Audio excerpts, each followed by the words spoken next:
School started 2 days later, and I'd completely forgotten about Borrasca. When my dad pulled up to the curb to drop me off that morning, he locked the doors before I could get out. "Not so fast," he laughed. "As your father, I get the privilege of giving you a hug and telling you to have a good first day at school. But Dad, I gotta go meet Kyle by the flag before the first bell." "And you will, but give me a hug first. In a few years, you'll be driving yourself to school. Let me be your dad while I still can." "Fine," I said, exacerbated, and leaned over to give my dad a quick hug.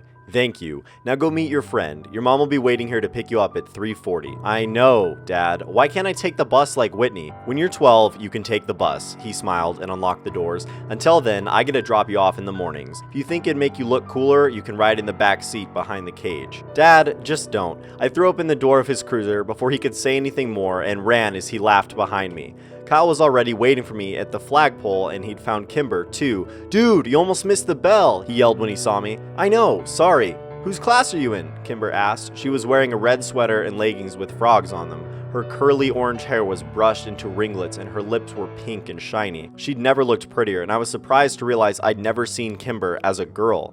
"Ah, Mr. Diamonds." "Me too," she said cheerfully. "Lucky?" Kyle scoffed. "I'm in Mrs. Verdi's class. Only 2 4th graders and I get the crappy one." Kimber grimaced. "Yeah, my mom had her when she was a kid." "What's wrong with her? What did she say?" "Just that she's strict and gives out homework on the weekends." "On the weekends? Fuck!" "Excuse me, Mr. Landy." I immediately recognized the tall man that had suddenly appeared behind the white-faced Kyle. "Oh, so sorry, sir. I meant, dang."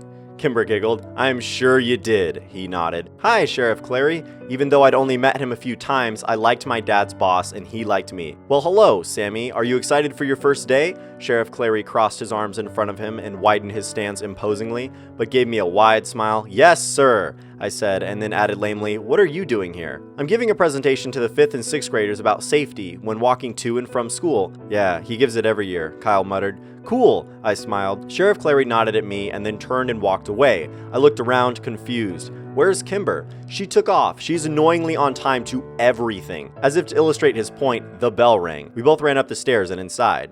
I walked into class and saw Kimber had saved me a spot next to her at the back. Mr. Diamond, a short, round man of 40 or so, nodded at me when I came in. "Mr. Walker, I presume?" Yeah, that's me," I mumbled as I rushed past him to the desk next to Kimber. "Welcome to Drisking Elementary, and for the rest of you, welcome back. Go Grizzlies!" The class echoed in subdued, "Go Grizzlies!" Kimber introduced me to the other kids in the class throughout the morning. Most of them were nice, if sort of underwhelmed by me. They said their hellos and asked where I was from, and the conversation usually ended with an unimpressed, "Okay." A group of girls who sat near the front snuck looks at us all morning and snickered. I asked Kimber who they were, and she just shrugged. During our second break, they came up and talked to me. "Are you friends with Kimber DeStaro?" a tall, dark-haired girl asked me. "Yeah," I answered and looked over at Kimber. She was watching me with worried eyes. "Are you related to her?" "No." "I didn't think so because you don't have orange hair." I didn't know what to say. "You don't have to be friends with her, you know," said the second girl with the oddly round face. "I want to be friends with her." A third girl behind the other two snorted. She had pretty auburn hair and a rude, upturned nose. "Well, if you do, you're going to be in the ugly kid group," the first girl warned. "And once you're in that group, you can't leave it ever." "Better than the bitch group," I said.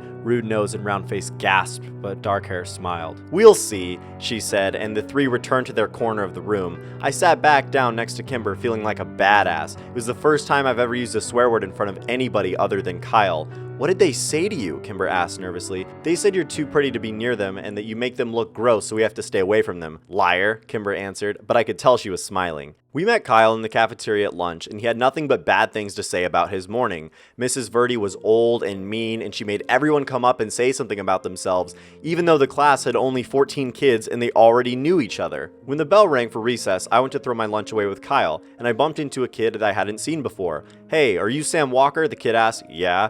"Oh, your sister's dating my brother." "Oh man," Kyle laughed. "Your sister's dating a Whittaker." "Shut up, Kyle," the kid grumbled. "She's gonna be Whitney Whittaker." As funny as it was, I couldn't help but be a little surprised. Not that I'd been paying attention, but I've only seen Whitney out of her room once over the summer. Where did she meet him?" I asked the Whittaker kid. "I don't know. Probably at his job." "His job where?" "He works at Drisking Water." It didn't make sense to me, but I shrugged it off. I did remember my mom giving Whitney some menial tasks like getting the car washed and setting up utilities to get her out of the house. Maybe she met him once and they started dating over text. Teenagers are weird. The rest of the school week followed much like the first. We were well into the first month when I heard someone mention the skin men again. We were out on the playground and Kyle and I were trying to start a fire with 2 large wood chips. I'd just given myself a splinter when the distant sound of metal grinding on metal flooded over the playground, silencing every one of us. Borrasca, I said in awe. Yep, said Phil Saunders, the skin men kill again. Hey, Kyle said only babies believe in skin men. I threw an accusatory look at Kyle. They do! Phil is just stupid. Am not. Ask Danielle. She's seen them. Phil scanned the playground and then yelled at the blonde girl talking to Rude Nose. Hey, Danielle, come here. The blonde girl rolled her eyes but came skipping over anyway. What do you want? I told you Kayla doesn't like you, Philip. No. Tell them about the skin men. Phil gestured to the air around us, which was filled with a metallic scraping coming down from the mountain. You tell them. No, you saw them, so you can tell them. I didn't see them. Paige saw them. Oh, Phil said, and an uncomfortable silence descended. You guys are weird, Danielle said before flipping her hair in our faces and leaving. Who's Paige? I asked when she'd gone. Her sister, Phil said. Paige disappeared when we were like 5, Kyle said. After she saw the skin men, Phil added. The sounds from the mountain abruptly ended, and the subdued atmosphere of the playground disappeared with it. When the bell rang, Kyle lined up in his class, and since Phil was in my class, I made sure I was behind him. The teachers began to count us off. Hey, what else do you know about Borrasca? I whispered to him. My brother said that's where people go when they disappear, to Borrasca. What happens to them there? Bad things, he said, and then shushed me when I asked him what that meant. The year dragged on, and it wasn't until Christmas break that I'd heard the machine at Borrasca again. It was December, and there was a thick blanket of snow on the ground which only served to amplify the noise from the mountain. I sat in my room listening to it for a few minutes, trying to decide what was happening at this place that bad things happen.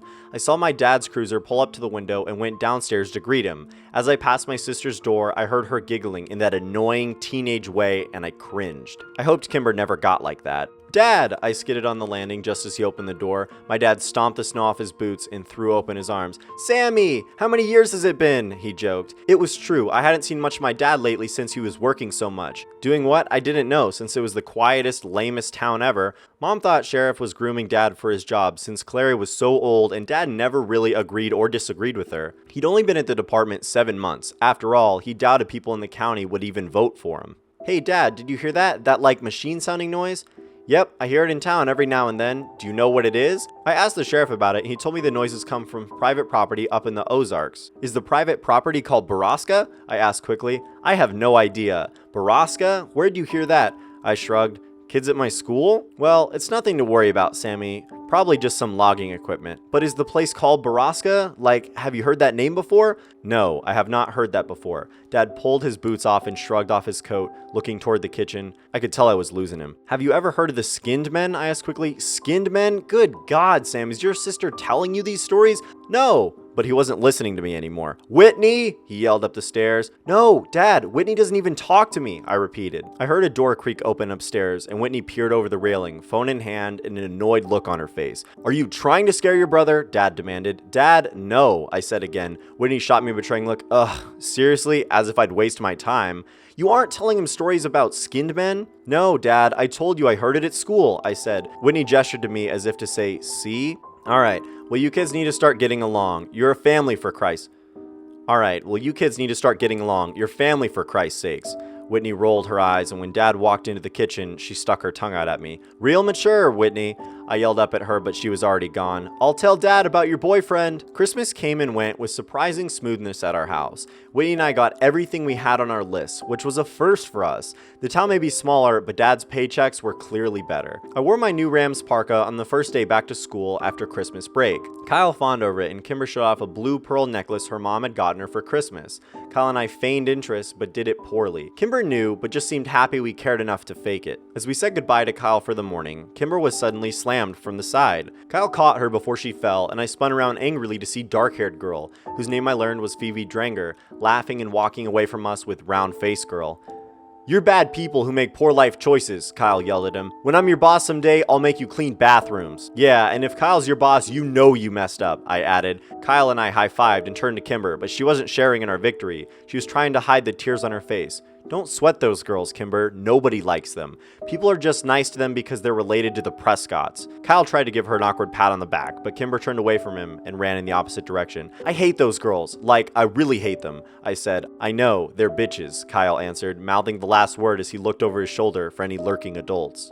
Well, I'd better get to class and make sure they don't try to talk to her again. There's an assembly this morning. No class until after lunch. Seriously? That's awesome. Do we have to sit by class? Not usually, but we better get there quick so we can get seats at the back, Kyle said as we started walking. What's the assembly for? I asked. It's either DARE or the History Society presentation. What's DARE? You know, DARE, as if don't do drugs or you're grounded until you're dead. Oh, I hope it's the history thing then. We found Kimber already in the auditorium. She had collected herself and saved us both seats at the back of the room. She waved us over just as the puffy, stern Mrs. Verdi walked onto the stage. Hello, 4th graders. This morning we have a special presentation for you from the Historic Preservation Society of Drisking. If you have questions during the course of the lecture, please raise your hand. Like that'll happen, Kyle laughed. Now, I'd like to introduce you to Mr. Wyatt Dowding, Mrs. Catherine Scanlon, and of course, Mr. James Prescott. What? Jimmy Prescott and not his dad? That's so weird, Kimber whispered. Dude, Thomas Prescott has done this presentation every year for like 20 years, Kyle said. It's definitely weird. It's not weird, whispered Miles Sutton from behind us. He leaned forward. Tom Prescott went crazy like a year ago. He didn't do the presentation last year when my sister was here either. I don't like Jimmy Prescott, Kimber shook her head. He gives me the heebie-jeebies. His dad is so much nicer. He's like a grandpa. The presentation was slow and boring. Mr. Dowding and Mrs. Scanlon talked about the first settlers here, the Cherokee and the Trail of Tears. They talked about Alexander Drisking's discovery of a motherlode of ore in the mountains and settling here with his family to mine and refine the iron. Then, James Prescott took the stage from there to tell them his story of his family's early journey to the town and their role in the revitalization of Drisking itself in the late 50s. The last part was the most interesting of it all, and I found Jimmy Prescott to be infallibly charismatic and entertaining. I was so busy laughing at his jokes and hanging on his every word that by the end of the presentation, I'd realized that I actually learned quite a bit. So much that I was interested enough to ask a question, which Kyle warned was committing social suicide. Mr. Prescott scanned the room and answered a few other questions before he finally got to me at the back. Yes, you in the back. Mr. Prescott, why did the mines close? Like, what happened? I asked. Very good question, young man. What did you say your name was? Sam Walker? Ah, I believe I met your father the other day at the sheriff's office. Welcome to Drisking. As for your questions, most of the mines were closed in 1951 after a long period of unprofitability. The mountain had simply ran out of iron ore. The mills and refineries were abandoned and the town suffered for years. The miners and their families moved away, stores went out of business, schools closed, and Drisking became a ghost town. That would have been the end of it if it weren't for stubborn families like mine who refused to leave. We refused to give up the town, and after many, many years of hard work, Drisking became the picturesque little haven in the Ozarks that it is today. I hope that answers your question. I sat back down and Kyle shook his head at me. Bro. The assembly suffered through another 15 minutes of awkward Q&A until Mrs. Verdi finally cut us loose.